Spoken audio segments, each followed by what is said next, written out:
How you doing, guys? I'm Fernando Juncadella. That's Landon, Watnick. We're here right outside the swamp where the Gators just got their first full week of spring practice under the books. And Landon, why should Gator fans be excited about this team? There's a ton of reasons why they should be excited about this team. I mean, you got an overhaul at the quarterback position. You have 12 new early enrollees.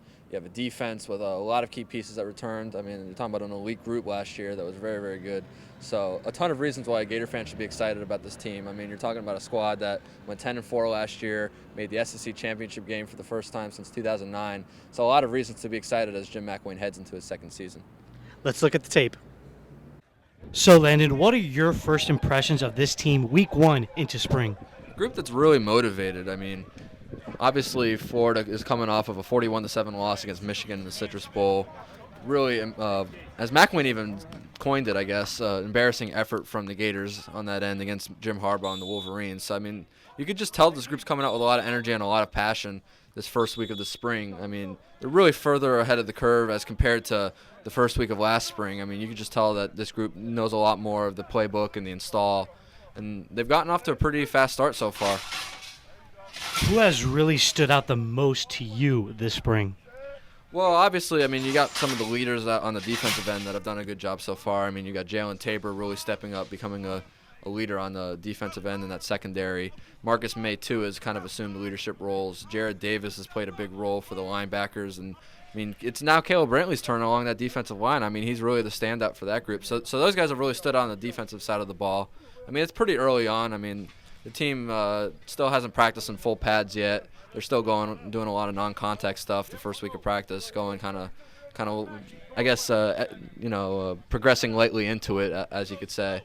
So, I mean, once the team goes into full pads, probably starting next week, we'll get a better idea kind of where things stand. But right now, I mean, those four guys have really stood out to me as far as, just taking a leadership role on the defensive side of the ball. Obviously, a lot of attention surrounding the quarterback position.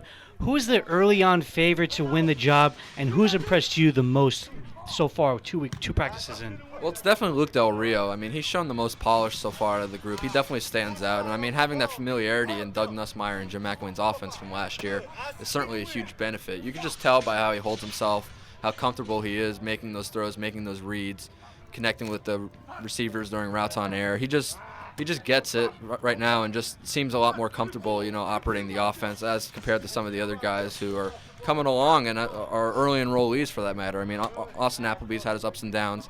Felipe Franks looks a year, maybe even 2 years away. I mean, he's got a lot to learn. And Kyle Trask has actually been a pleasant surprise. I mean, he's got some good placement on a lot of those balls, but he's still kind of is a project too. So right now, I'd probably say Del Rio has really stood out from the pack. Speaking of early enrollees, there's 12 of them on this spring roster. Of all of the freshmen that McElwain said that should be in their proms right now, who has impressed you the most? Well, so far, I mean, the main guy that a lot of people have talked about is Mark Thompson. I mean, you're talking about a 6'2", 245-pound running back.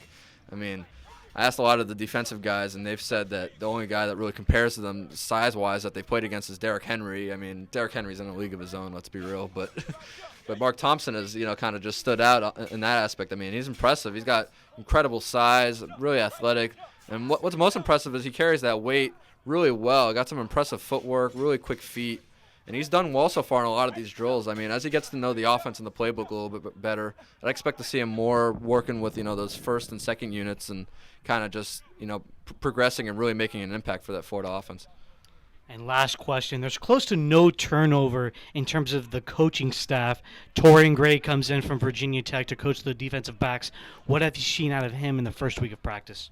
Well, obviously, McElwain really praised Torian Gray. I mean, having staff continuity in the first place is great, returning 8 of those 9 assistants. But Torian Gray was a tremendous addition to the staff. I mean, you're talking about a guy, probably one of the better secondary coaches in the nation. I mean, his resume really shows, just a good track record of success. So, obviously, he's been doing a pretty good job with those guys. He's been pretty vocal, hands-on, from what I've seen so far in practices. I mean, it does wonders for the 2 new early enrollees, Chauncey Gardner and MacArthur Burnett. I mean, they've really benefited from Gray's teaching and, just coaching. And, I mean, those guys are coming along pretty well so far, and I'm sure a lot of it has to do with the job that Gray's done so far.